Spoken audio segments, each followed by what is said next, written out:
The newly appointed factory manager, Robert, took on jobs with unrealistic deadlines. Of course, we couldn't meet them, leading to delays. However, he pushed all the blame onto me. When I vented about Robert's selfishness to my wife, Linda, she said, "Wait, isn't he the one who?" It seemed like she knew something about him. I'm David in my early 50s, married and living with my wife, Linda. We don't have kids but live happily together. I've hopped between various companies and am now employed in a manufacturing plant through mid-career recruitment. I serve as a department manager there. I'd love to become a factory manager someday, but the company policy requires a bachelor's degree for that position, which I don't have. Even so, I believe I'm competent at my job. Within the factory, my extensive experience allows me to assist in areas outside my direct responsibilities. This experience has enabled me to coach my subordinates, sharing tips and guidance. This led to not only my subordinates, but also the factory manager relying on me. Despite being a mid-career hire, I sometimes even offer advice to him, making me virtually involved in his work. But officially, I'm just a manager. It's times like these I regret choosing work over further education after high school. However, having started working at a young age has allowed me to network with people from other factories, which is a plus. That's how I've been living my days. However, one day marked a significant change in my daily routine. That day, we were informed about a change in the factory manager position. Simultaneously, the new factory manager was introduced to us. His name was Robert Miller. He graduated from a top university, and his father is the president of the company. On paper, he's an elite, but he tends to overestimate his abilities. Having graduated from a top university, he looks down not only on high school graduates, but also on those from regular universities. He despises the factory workers and always talks down to them. And that's not all. He belittles others based on their educational background and position. For instance, when a subordinate pointed out a mistake Robert had made, he exploded, saying, "You are 10 years too early to be pointing things out to me." Even though we were just trying to help by pointing out a mistake, Robert, possibly due to his high pride, refused to listen to any of our opinions. Within a week of his appointment, Robert was disliked by all his subordinates. A month after Robert became the factory manager, he summoned me. "I've secured a job, so start working on it immediately," he said. It was with a major client, no less. I was somewhat impressed that he had landed such a big job. But then he added, "The deadline is in 2 weeks, so hurry." 2 weeks? I exclaimed in shock. The deadline was too short. Looking at the workload, it was clear that it was impossible to complete in 2 weeks.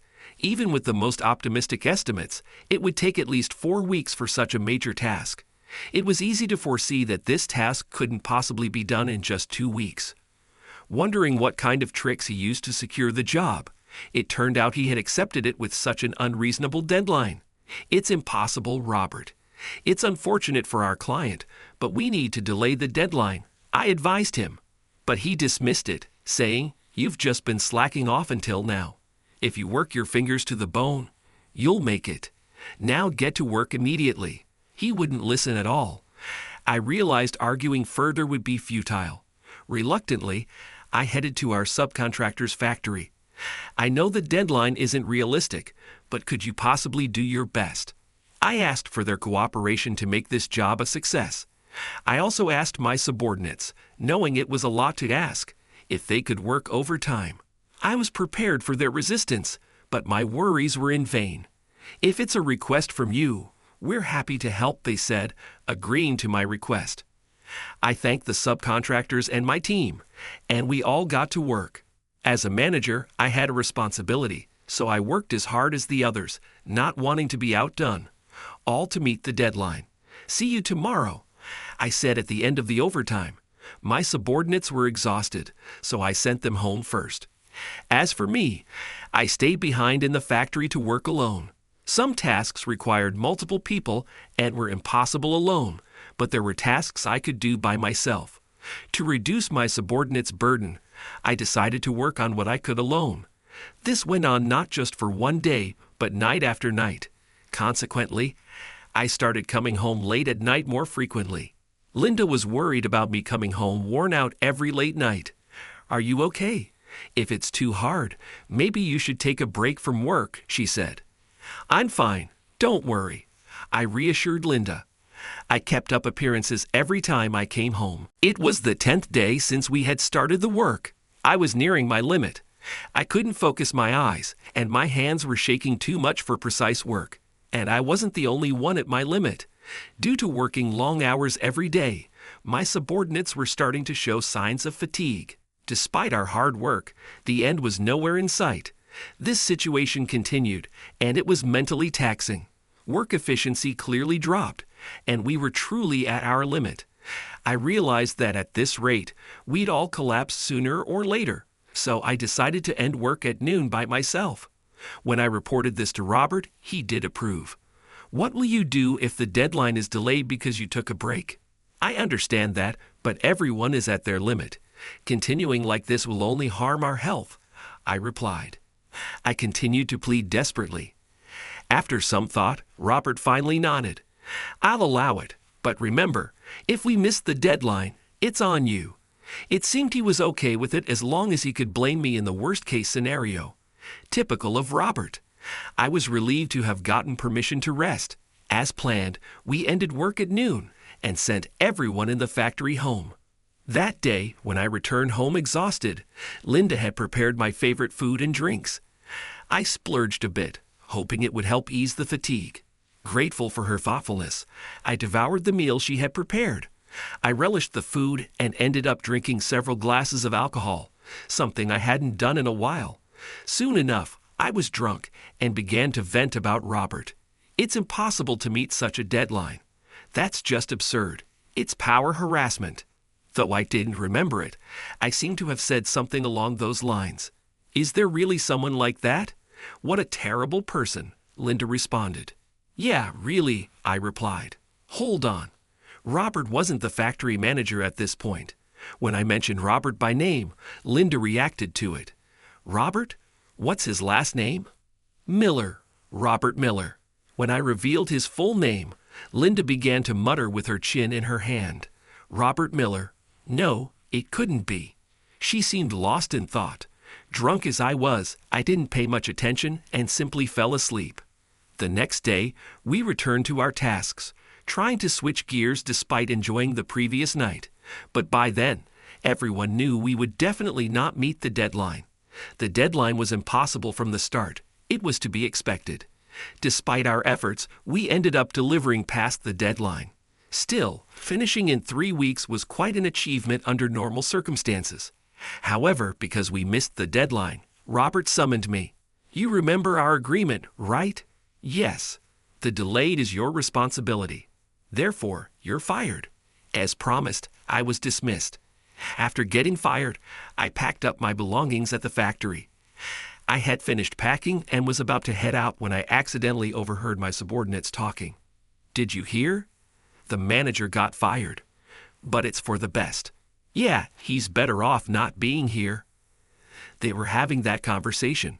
It seemed my subordinates were actually pleased that I had been fired. It was a shock, but upon reflection, I realized I had indeed asked them to do the unreasonable many times before. Their resentment was justified. It was my own doing. With no room for argument, I left without saying a word. The next day, I accompanied Robert to apologize to President Anderson, our client. "We apologize for the delay.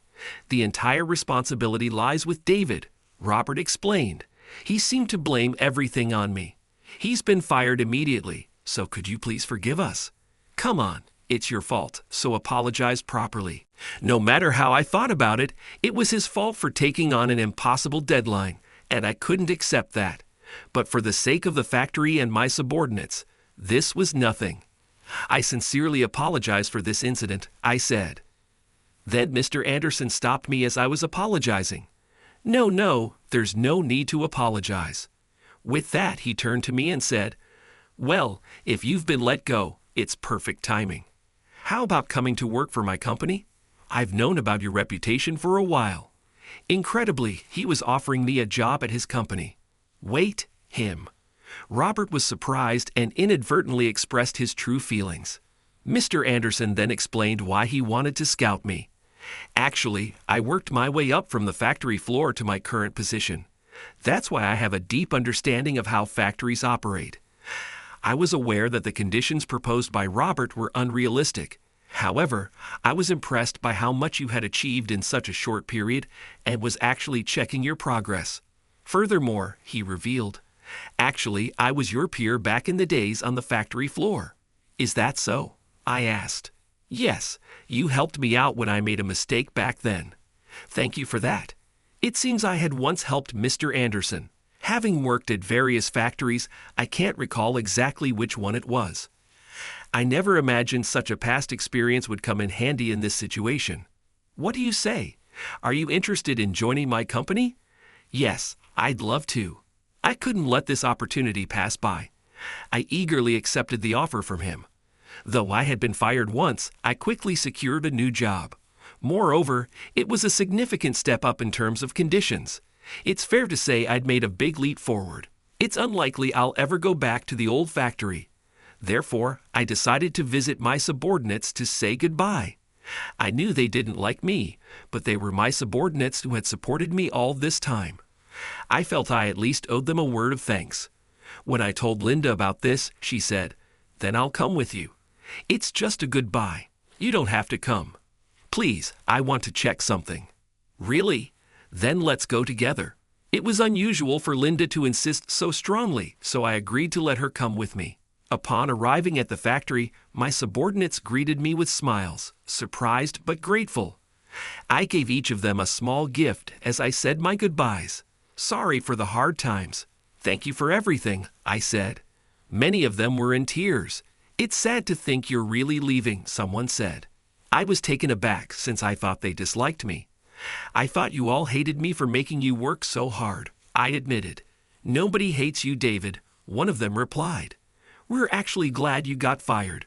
We were worried you'd be exploited under that factory manager. It turned out I was mistaken about being disliked. They believed that I wouldn't be able to become a factory manager here and would just be exploited. That's why they thought it was good for me to leave and were happy about it. Knowing their true feelings almost moved me to tears. I was blessed with such great subordinates. Then I guess it's time to say goodbye to Robert as well. After bidding farewell to my subordinates, I went to see Robert. Thank you for everything up to now, I said. Whatever, Robert responded indifferently. It seemed he didn't like the fact that I was being scouted by a major company. Thinking it was just typical behavior, I was about to leave. But then Linda made her move. So it was you after all, Robert, Linda called out from behind. Robert turned to look at her. Suddenly, his face turned pale. Linda, he said, recognizing her in a tone that suggested familiarity. You seem to have taken advantage of my husband, she said firmly. Robert kept being intimidated by Linda. Confused, I listened as she explained the situation. As it turns out, Linda is the daughter of a major company's president and had once been arranged to meet someone for a marriage meeting. That someone was Robert. His father is the president of a subcontractor for her father's company. That connection led to their arranged meeting. However, his arrogant attitude and derogatory comments about Linda's appearance led her to reject him. In the end, she refused him, and the marriage meeting was called off. He was severely reprimanded by his father, but it seems his character hadn't changed much since then. I'm terribly sorry for what happened then and for causing such trouble to your husband, Robert said, sensing trouble. Since this situation led to a better job opportunity for me, I was inclined to forgive him. But Linda felt differently. It doesn't matter what you said about me. I didn't take it seriously since you were only talking about me at that time. But I cannot forgive you for hurting someone important to me. I will make sure to report this to my father, she said, visibly angry. After saying that, Linda quickly left the scene. I followed her, leaving that place behind us. Things moved quickly from there. She reported his past behavior to her father. This information quickly reached Robert's father, who became furious with him. How many times will you repeat the same mistakes? I can't entrust the factory to someone like you. You're fired, his father declared. But it didn't end there. You'll get no more support from the family. It's time you made it on your own, he told Robert. Robert had often relied on his family's support in the past. After losing his job and finding himself alone, he was left to fend for himself, adrift and directionless. As for me, I was thriving in my new role at the company, quickly making a name for myself. My hard work was recognized, and I was given responsibility for one of the factories. Having achieved my long-held dream of becoming a factory manager, I was performing even better than at my previous company. Motivated by the support of my wife, I was determined to work even harder.